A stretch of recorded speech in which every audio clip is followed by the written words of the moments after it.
nós vamos começar uma nova série de mensagens. E essa série vai se basear na carta de Pedro, nas cartas de Pedro. Então nós vamos estudar as cartas de Pedro, tanto a primeira quanto a segunda. E fazendo só um panorama rápido dessa carta para que a gente entenda então os motivos de Pedro escrever, ele escreve aqui muito próximo daquilo que seria conhecido, ou que já era conhecido na Escritura pela palavra de Cristo Jesus como a grande tribulação. Ou seja, entre o período do ano 64 depois de Cristo até o ano 70, quando foi destruído o templo, houve uma terrível e assustadora perseguição aos cristãos. Alguns anos antes, na verdade, já em 62, alguns dos cristãos tiveram que mudar de cidade para outras cidades, fugindo de um início de perseguição, mas foi em 64 que realmente a coisa explodiu. E nós temos, neste momento, Pedro escrevendo essa carta. Então, quando você vai escrever algo para pessoas que estão debaixo do sofrimento, pensa no que você escreveria. Provavelmente você colocaria ali muitas mensagens de conforto, mensagens de renovo, de ânimo, de esperança.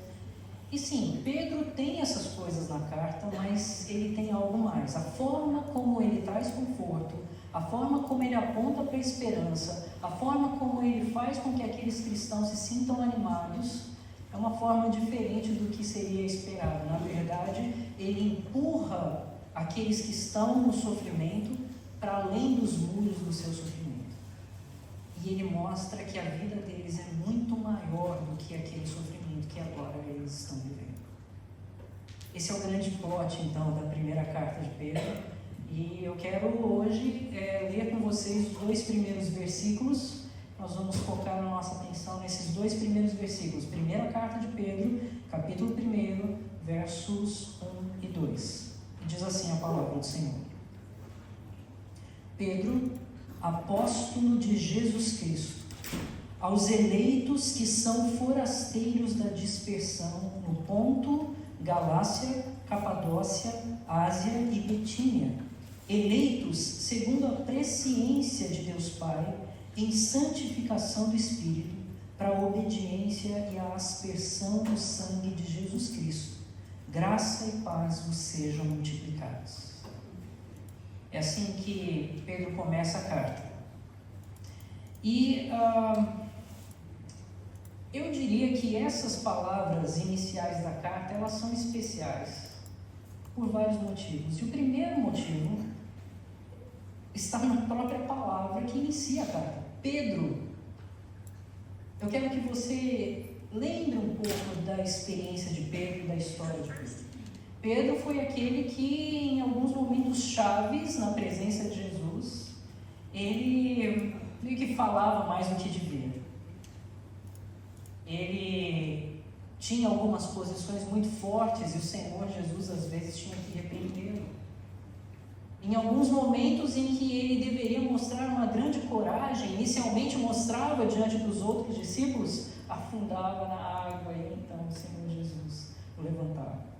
E no momento em que ele diz, não, eu jamais vou te negar, os outros podem fazer isso, mas eu não. Naquela noite, ele negou ao Senhor. E negou de forma bem assustadora. Ele falou palavras baixas, ele negou diante de todos em público. Então não era uma pessoa que você esperaria que manifestaria então uma grande força, uma grande transformação. E agora nós temos, anos depois, um outro Pedro. E se eu parasse só nessa palavra, só nessa primeira, no nome de Pedro, nós ficaríamos semanas falando sobre como a graça de Deus pode transformar um homem. E pode fazer aquele homem forte, um novo homem de fato. E esse é Pedro, um novo homem, agora líder da igreja em Jerusalém, um homem de grande respeito, de grande autoridade e guiado pelo poder do Espírito Santo, fazendo muitas coisas na história que marcaram então a experiência e marcaram a nossa visão de o que significa ter uma vida transformada pela graça de Deus. Esse é Pedro. Então já é surpreendente, não é? Que um homem assim seja o instrumento escolhido por Deus para, inspirado pelo Espírito Santo, escrever uma carta que se estenderia por gerações. E uma carta que chega até nós com o mesmo poder e a mesma força com a qual chegou aos primeiros cristãos que receberam essa carta. Esse é Pedro. Mas há outras coisas aqui para celebrar. Elas são surpreendentes, as palavras de Pedro, por causa do conteúdo que se segue. Porque Pedro escreve, como eu falei, a pessoas que estão debaixo do sofrimento. Mas as palavras de Pedro são mais do que palavras de conforto. Como eu falei, elas são palavras de uma chamada para a guerra, na verdade. Uma guerra pessoal, uma guerra que envolve o terreno do coração daquele povo e uma guerra que envolve, então, a realidade de viver a vida cristã em um mundo caído. Quando nós vivemos um sofrimento, quando nós enfrentamos alguma situação de angústia, seja uma enfermidade, seja a perda de um emprego, seja a quebra de um relacionamento, qual é a tentação que vem imediatamente ao nosso coração? Eu vou dizer a tentação que vem ao meu, e eu imagino que seja um pouco parecida com a sua também. A minha tentação é virar para mim mesmo, é me alimentar do meu próprio sofrimento, é cercar os muros do meu coração e problematizar o meu problema. E fazer com que as coisas ao meu redor e as pessoas ao meu redor, de alguma forma, sejam vistas ou sejam até afetadas pelo problema que eu vivo. Então eu começo a enxergar o mundo pela ótica do problema. Eu começo a enxergar todas as questões da minha vida e todas as esferas da minha realidade pela ótica daquele problema que eu tenho enfrentado. Essa é a minha tentação. Eu luto contra ela.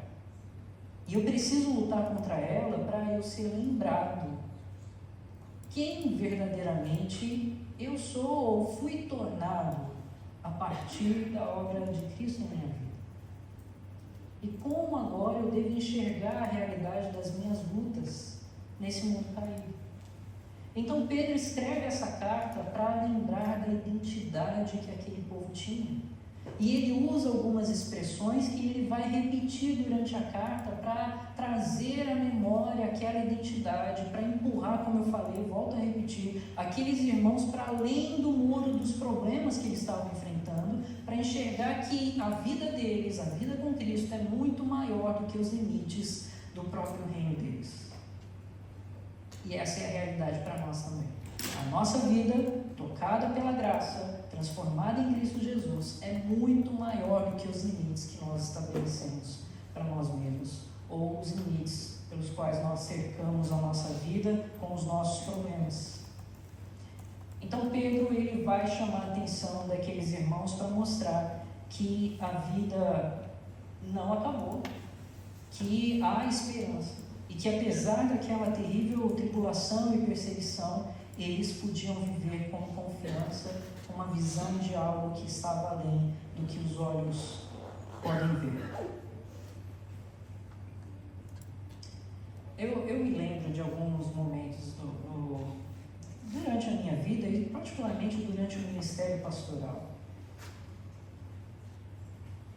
E tem coisas assim que eu não gosto muito de voltar, de ficar contando e tal, porque são coisas que ainda balançam o meu coração. Mas eu lembro de momentos muito tristes, assim, olha, tenham cuidado com isso, eu falo não só por mim, mas pelos pastores gerais da igreja. A igreja pode, às vezes, ser muito pesada com seus líderes. Pode ser cruel em alguns momentos, em algumas ocasiões. E eu vivi alguns momentos, algumas experiências muito pesadas e tristes. E eu me lembro em alguma ocasião em particular que eu, pelo peso daquele sofrimento, eu falava, olha, para onde eu vou agora? O que eu faço? Parece que eu não tenho saída para o meu ministério. Será que o meu ministério é isso? É viver debaixo desse sofrimento? Eu lembro que Deus vinha e me renovava as forças, me falando, olha, a vida não acabou. Ainda há muito a viver, ainda há muito a lutar, ainda há muito a caminhar, ainda há muito a seguir e conquistar, inclusive. Então não para. E eu lembro de ficar orando e pedindo, Senhor, fortalece essa mensagem no meu coração. Faz com que essa chama cresça no meu coração. E faz com que eu ande novamente. E, bom, eu estou dizendo histórias de mais de 12 anos atrás. Eu andei. Eu andei para longe, inclusive, né? E Deus continuou abençoando e fortalecendo e dirigindo. Sabe, a gente precisa, às vezes, ser lembrados dessa graça que não para, que está presente sobre nós. E Pedro faz isso através das palavras que ele traz aqui. Ele começa a carta dizendo assim: Pedro, apóstolo de Jesus Cristo, aos eleitos que são forasteiros da dispersão, do Ponto, Galácia, Capadócia, Ásia e Bitínia. Se você pegar no mapa, você vai ver que, seguindo de Jerusalém para frente, Pedro ele está meio que fazendo uma rota geográfica. E com isso ele aponta nessa rota uma real dispersão. Ele sabe que aqueles cristãos fugiram por conta da perseguição, ele sabe que aqueles cristãos estão se espalhando, e ele reforça esse espalhamento através dessa estrutura geográfica que ele coloca aqui. Aos irmãos que estão aqui, e ali, e ali, e ali. Apontando que então eles estão dispersos. E ele usa algumas expressões que ele vai voltar depois na carta, e a gente vai ver essas expressões de novo, mas uma delas eu quero destacar porque ele diz assim: vocês são forasteiros. E essa é a primeira coisa que precisava tocar o coração deles quanto à identidade que agora eles tinham. Pedro era um servo de Cristo Jesus e escrevendo a eles que eram forasteiros. Forasteiro é alguém que não pertence a essa terra. E certamente eles não pertenciam a Capadócia, ao Ponto, a Galácia, a Ásia, a Bitínia. Eles não pertenciam, eles estavam dispersos. Mas eu penso que Pedro não estava falando só da questão física, da questão da realidade, da cidadania ali deles, em termos daquela cidade. Mas ele falava de uma estrutura sobrenatural. Eles não são forasteiros só naquelas cidades. Eles são forasteiros no mundo todo. Eles não pertencem mais a esse mundo. Eles são agora servos de um reino que está sobre esse mundo. Um reino que envolve uma dimensão além daquilo que os olhos deles podiam ver. Então não importava para onde eles iam, eles eram forasteiros e continuariam sendo forasteiros. Mas pelo fato de serem forasteiros, eles tinham um reino por trás deles. Eles tinham um rei que governava. Eles tinham uma nova estrutura de vida, uma nova cultura que agora eles tinham que entender e abraçar. Então Pedro começa lembrando-os que eles eram forasteiros, porque agora eles não pertenciam mais àquela cultura, eles não pertenciam mais àquelas cidades, não importa se estavam lá, se eram gentios, se eram judeus, todos eles em Cristo Jesus eram forasteiros porque pertenciam a outro reino. E isso é significativo para mim e para você também. Olha, nós nos preocupamos certamente com as coisas que acontecem nesse mundo, nós estamos nesse mundo, nós oramos por elas, nós pedimos a Deus que dê boa direção a essas coisas, certamente fazemos isso. Mas no final das contas, o que importa não é a forma como essa história está sendo conduzida, mas a forma como a minha história está conectada ao reino de Deus. E a forma como eu, como instrumento do reino, nesse mundo, sendo um forasteiro, posso fazer a diferença do reino, trazendo a cultura do reino, o pensamento do reino, a esperança do reino, o amor do reino, a graça do reino, para onde quer que o Senhor me levar. Então ele chama a atenção daqueles irmãos e nos chama a atenção também. Olha, você é um forasteiro. Lembre-se disso. Você não se encaixa mais com a cultura e não force tentar se encaixar com ela. Porque a tua cultura agora é uma nova cultura. As suas alegrias agora, elas são novas alegrias. A sua esperança agora está em outras coisas.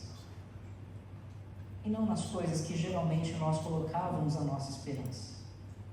Porque nós somos forasteiros nessa terra. Isso faz sentido para você? Isso deveria tomar o nosso coração. Talvez nem sempre a gente pense assim. Talvez a gente queira mais do que tudo estabelecer raiz. Não dá. Nós já somos forasteiros em Cristo Jesus. O que eu preciso estabelecer aqui é um legado. Para que outros sejam tocados, para que outros sejam abençoados, para que gerações ainda lembrem daquelas lições que um dia foram deixadas pelas ações que Deus promoveu através da minha vida, pelas ações que o Espírito Santo permitiu que eu vivesse em determinadas ocasiões. Eu deixo um legado, mas eu não formo raiz aqui, eu não pertenço a este mundo, sou chamado para uma outra realidade. E isso deve reorganizar a forma como eu penso a minha vida, a forma como eu penso os meus planos, a forma como eu dou passos na minha jornada. Nós somos forasteiros. E Pedro vai reforçar isso mais à frente, mas eu quero apontar isso para você agora. Nós somos forasteiros nessa terra. Nós somos forasteiros. No entanto, forasteiros, como diz a palavra, eleitos segundo a presciência de Deus Pai. Eu não vou entrar numa grande discussão teológica aqui, embora esse texto dê margem para isso. Meu ponto aqui é o seguinte: Deus conhece e sabe todas as circunstâncias da tua vida. Todas as circunstâncias da sua vida estão debaixo dos cuidados do Senhor e debaixo das suas mãos. Antes de você existir, antes de você falar, o Senhor já tinha traçado a sua jornada, e Ele traça a sua jornada com o objetivo de te abençoar em Cristo Jesus. E isso é tão maravilhoso, porque no momento em que eu me encontro nas piores tribulações da minha vida, eu posso me voltar ao meu Deus e Pai e dizer: o Senhor sabe, o Senhor conhece, o Senhor não está longe, o Senhor não está distante, a sua mão não deixa de me alcançar. O Senhor conhece exatamente cada detalhe e sabe mais ainda do que o meu próprio coração pode saber. Às vezes nós conectamos essa ideia de eleição e presciência somente à questão da salvação. É verdade, nós somos salvos pelo cuidado de Deus e tudo mais, mas é mais do que isso. A minha história com o Senhor começa desde antes da minha concepção. E ela vai por toda a jornada até a minha glorificação. E em toda essa jornada, até o último ponto, aquele ponto que Paulo chama de glorificação, Deus sabe, Deus conhece cada detalhe da minha dor, cada detalhe do meu sofrimento, cada detalhe das angústias do meu coração, mais do que eu mesmo. Às vezes eu nem conheço o que se passa. Eu não sei porque às vezes eu acordo triste, ou às vezes eu acordo alegre, eu não sei. Mas Deus sabe, e Ele conhece cada detalhe, cada circunstância. Às vezes a gente se encontra num problema de relacionamento, num problema de relacionamento no trabalho, num problema que envolve as finanças, e a gente fica, e agora? O que eu faço? Nós temos um Criador que conduz a história, e que determinou a minha história, e Ele sabe, Ele conhece cada detalhe, cada circunstância, cada luta, cada angústia do meu coração, aquelas que eu nem consigo explicar. O Senhor sabe, isso é bendito, isso me dá segurança, isso me dá esperança, porque eu posso olhar para o meu Deus e confiar que não é um Deus distante, não é um Deus que eu preciso ficar explicando todas as coisas em todos os detalhes. Eu posso dizer as coisas simples e Ele sabe o fundo do meu coração, Ele conhece o fundo do meu coração, Ele sabe as palavras que eu precisaria falar e eu não consigo expressar. Ele sabe o sentimento que eu preciso expor e eu não tenho palavras para fazer. O Senhor conhece. Isso me dá segurança para cada passo que eu dou. O Senhor conhece. O Senhor sabe. E Ele sabe porque Ele faz essa jornada acontecer. E faz essa jornada acontecer para que haja uma transformação. Ele diz aqui, em santificação no Espírito. Em santificação no Espírito. Nós todos, tenho certeza, demos manifestações empíricas essa semana de que nós somos pecadores. Todos nós. Todos nós manifestamos palavras que talvez não deveríamos manifestar. Todos nós tomamos certas atitudes que nós não deveríamos tomar. Todos nós olhamos para coisas que talvez não deveríamos olhar. Todos nós pensamos em coisas que talvez não deveríamos pensar. Isso revela o tamanho da nossa necessidade, porque a palavra de Deus diz que nós já fomos tocados pela graça, atingidos pela misericórdia do Senhor. Ainda que libertos do pecado, mesmo tocados pela graça e pela graça da libertação, nós ainda lutamos com o pecado. Mas Deus estabelece uma história para nós, uma história onde existe um processo, e esse processo é chamado por Deus de santificação. Ele quer me tornar mais e mais santo, mais e mais separado dessa corrupção do mundo, mais e mais separado do reino das trevas, mais e mais como um verdadeiro cidadão do reino dos céus, um verdadeiro forasteiro nessa terra. E para isso Ele promove na minha vida momentos de santificação. E como Ele promove? Às vezes, por meio das provações. Às vezes, por meio das tribulações. Às vezes, por meio das lutas, dos relacionamentos, das angústias que o nosso próprio coração levanta. Por meio de todas essas coisas, Deus tem um projeto, um plano para a minha vida. E nesse plano, Ele promove a minha santificação. Há momentos em que nós olhamos para alguma situação e a gente fica se perguntando, mas por que, Senhor? Tinha que ser comigo? Podia ser com o outro? Mas por quê? E olha, eu vou te dizer uma coisa. Nós já dissemos anteriormente, eu volto a repetir, Deus sabe. E o fato de Deus saber nem sempre te dá aquele conforto de que você vai saber também. Talvez você nunca saiba. Lembra da história de Jó? Naqueles 42 capítulos de Jó, em nenhum momento ele foi avisado sobre qual era a provação que ele estava envolvido. O leitor é avisado logo no início do livro. Jó não. E ele passa toda a sua experiência sem saber. Mas ainda assim há um homem no final do livro transformado pela graça. E ele diz, olha, antes era de ouvir, mas agora os meus olhos te veem. Os olhos do coração de Jó foram abertos por meio de uma grande tribulação. E eu posso te dizer com toda a convicção de que já que Deus sabe, e já que Deus conhece, e já que Ele conhece os detalhes do seu coração, Ele sabe que a maneira de te santificar é te trazendo para aquele momento, para aquela tribulação, para aquela dificuldade, porque aquela dificuldade, aquele momento e aquela tribulação é que tem poder para transformar e moldar o seu coração. Talvez eu não saiba como, talvez eu não saiba porquê, talvez eu nunca vá saber.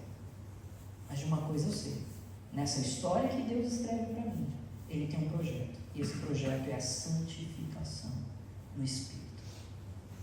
Para que eu seja mais parecido com seu Filho, e para que eu seja então habituado com essa nova vida de um cidadão dos céus. Um cidadão dos céus, um forasteiro nessa terra, um cidadão dos céus. Ele diz assim, olha, para a obediência e a aspersão no sangue de Jesus Cristo. Há uma outra versão da Bíblia que diz assim: para a obediência a Jesus Cristo e a aspersão do seu sangue. Talvez isso fique um pouco mais claro. Para a obediência a Jesus Cristo e a aspersão do seu sangue. Como é que que acontece esse processo de santificação? Deus, ele desperta meu coração. Deus, ele revela as falhas que há em mim. Deus, ele me mostra aquilo que precisa ser mudado, aquilo que precisa ser moldado. Deus revela todas as minhas fraquezas, mas ele não me deixa naquilo somente. Ele me chama também para uma ação. Ele me chama para a atitude. E nessa atitude, Deus me dá a direção de mandamento mesmo, para obediência. E é certo que há momentos e há alguns mandamentos que nos vêm e você sabe que pelo seu próprio poder você não consegue.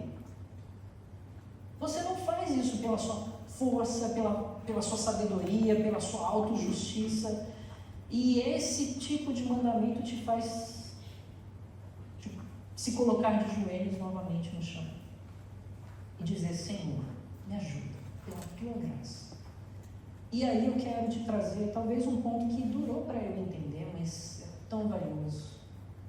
Nós somos tão pecadores, tão falhos, que quando acontece a obediência já é a nossa vitória.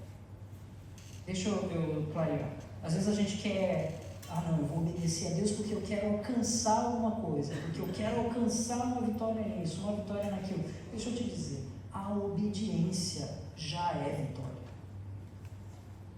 Se pela graça de Deus, se pelo poder do Espírito, você foi capaz de obedecer, você foi capaz de servir ao Senhor, você foi capaz de honrar o nome do seu Salvador Jesus em determinadas situações de crise, essa é a vitória que o Senhor impõe sobre você.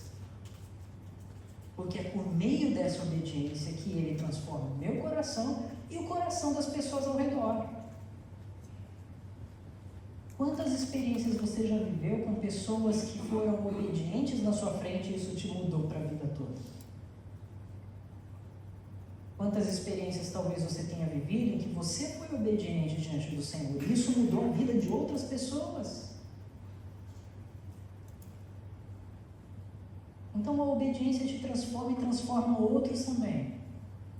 E nessa história que o Senhor traça para nós, Ele tem esse projeto de conduzir cada detalhe, de me colocar debaixo de lutas e tribulações, de me santificar e me chamar para a ação, me chamar para a obediência a Cristo Jesus, o meu Senhor.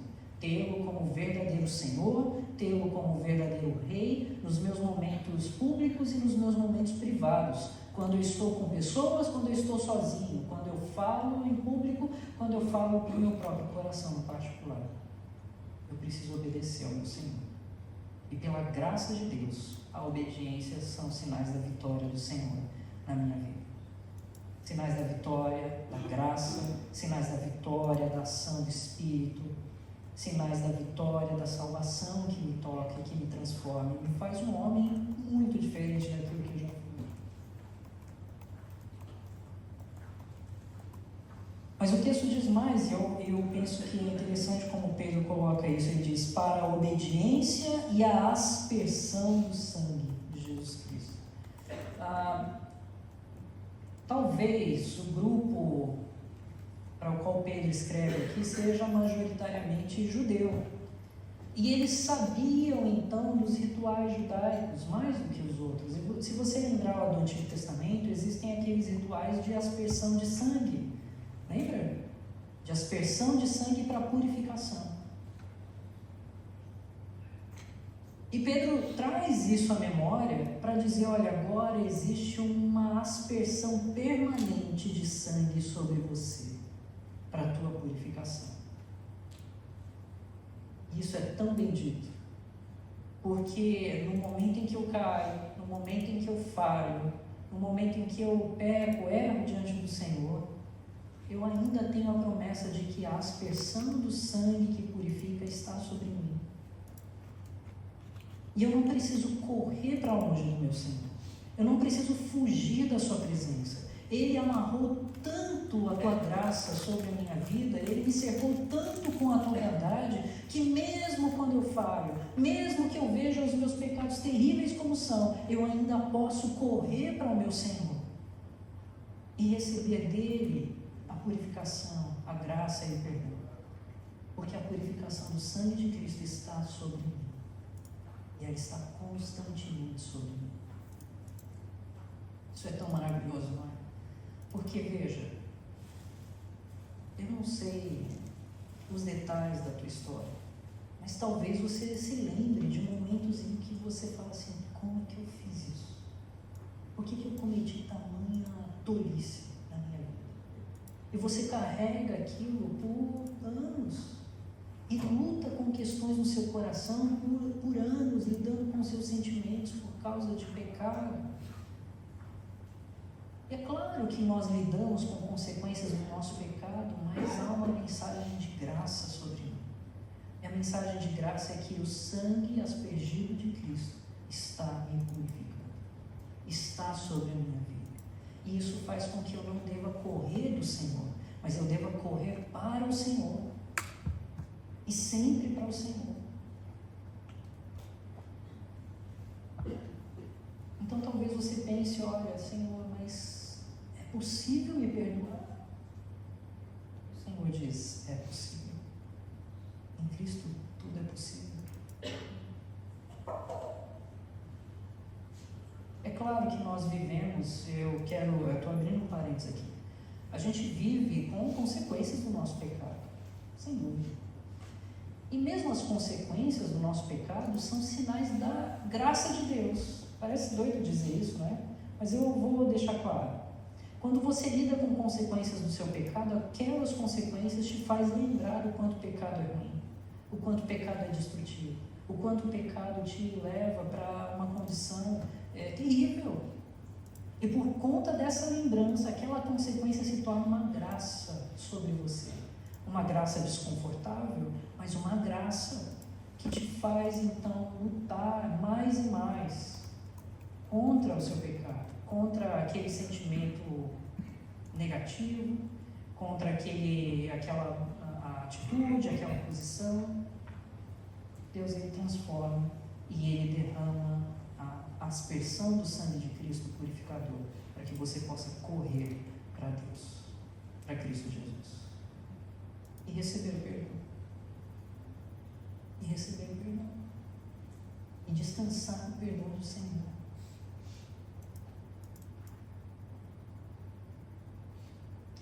Então ele termina a obediência e a aspersão do sangue de Jesus Cristo. Graça e paz vos sejam multiplicadas. Para alguém que está fugindo de perseguição, graça e paz vos sejam multiplicadas.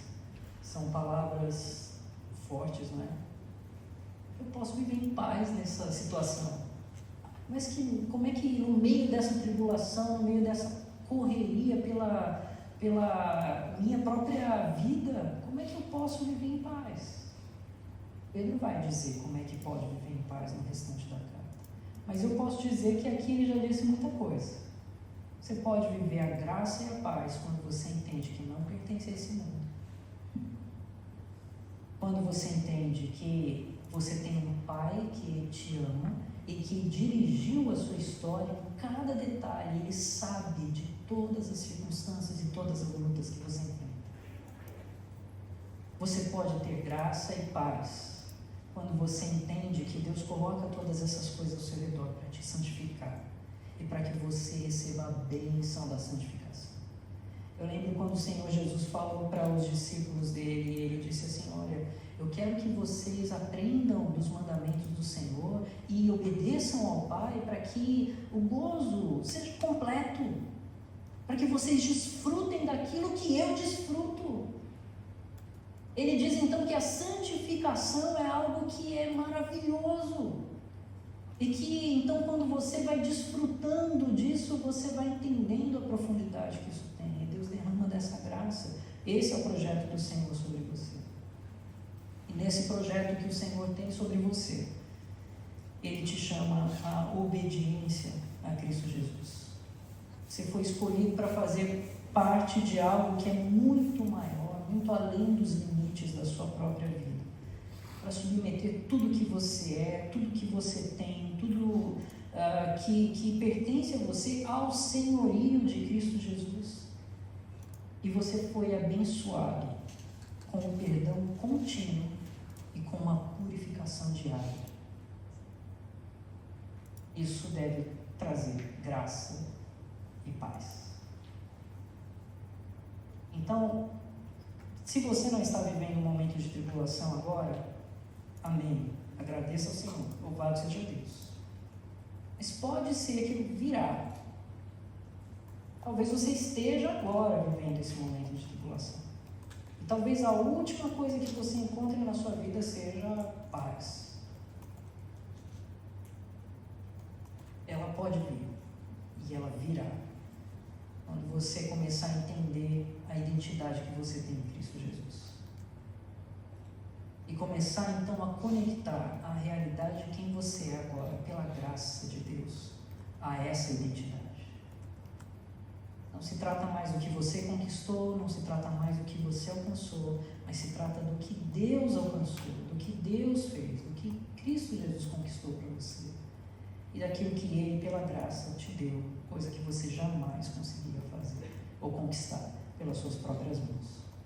Nisso tudo, você conectando a sua vida a essa identidade, você pode encontrar graça e paz. Eu não sei como essa mensagem chega ao seu coração hoje, mas eu espero que você passe algum tempo refletindo sobre ela, lembrando dela e pensando que há sim uma nova identidade para mim. Essa nova identidade não está baseada nas minhas habilidades, naquilo que eu faço, na minha sabedoria, justiça e inteligência, mas baseada numa graça que foi derramada sobre mim. E numa graça que me permite entrar na presença de um Deus Santo, porque Ele está me santificando pelo Seu Espírito. Um Deus que na sua bondade derrama do sangue de Cristo. Faz com que a aspersão do sangue de Cristo esteja diariamente sobre a minha vida para que eu receba do Seu perdão.